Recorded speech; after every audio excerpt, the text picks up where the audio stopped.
തിരുമേനി, വിഷു എന്നാൽ വിഷ്ണു ആണോ? ഭഗവാൻ വിഷ്ണുവിനെ കണി കാണുന്നതുകൊണ്ടാണോ വിഷു എന്ന് പേര് വന്നത്? അതോ അതിന് വേറെ എന്തെങ്കിലും ഒരു അർത്ഥമുണ്ടോ? അല്ല മോളെ, പലരും അങ്ങനെയാണ് തെറ്റിദ്ധരിച്ചിരിക്കുന്നത്.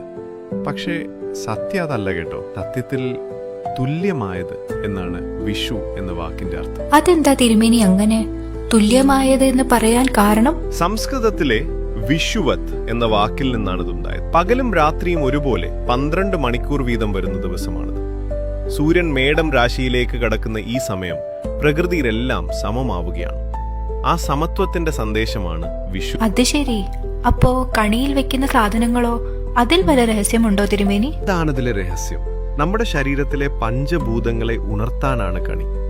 നിലവിളക്ക് അഗ്നിയായും വാൾ കണ്ണാടി വായുവായും സങ്കല്പിക്കും. കണ്ണാടിയിൽ സ്വന്തം മുഖം കാണുമ്പോൾ അഹം ബ്രഹ്മാസ്മി, അതായത് ഞാനും ആ പരമാത്മാവിന്റെ ഭാഗമാണെന്ന തിരിച്ചറിവാണ് ഉണ്ടാകേണ്ടത്. അറിവിന്റെ ഗ്രന്ഥം ആകാശത്തെയും മഞ്ഞ കണിവെള്ളരി ഭൂമിദേവിയെയും കിണ്ടിയിലെ തീർത്ഥം ജലത്തെയും പ്രതിനിധീകരിക്കും. ഈ അഞ്ചും കാണുമ്പോൾ പ്രപഞ്ചം നിങ്ങളിലേക്ക് നിറയുകയാണ്. ഇത് ശരിക്കും അത്ഭുതമാണല്ലോ തിരുമേനി.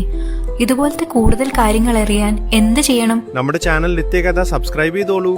വരും വർഷം ഐശ്വര്യമാകാൻ എല്ലാവരും ഒന്ന് ഓം നമോ നാരായണായ എന്ന് കമന്റ് ചെയ്തേക്കൂ.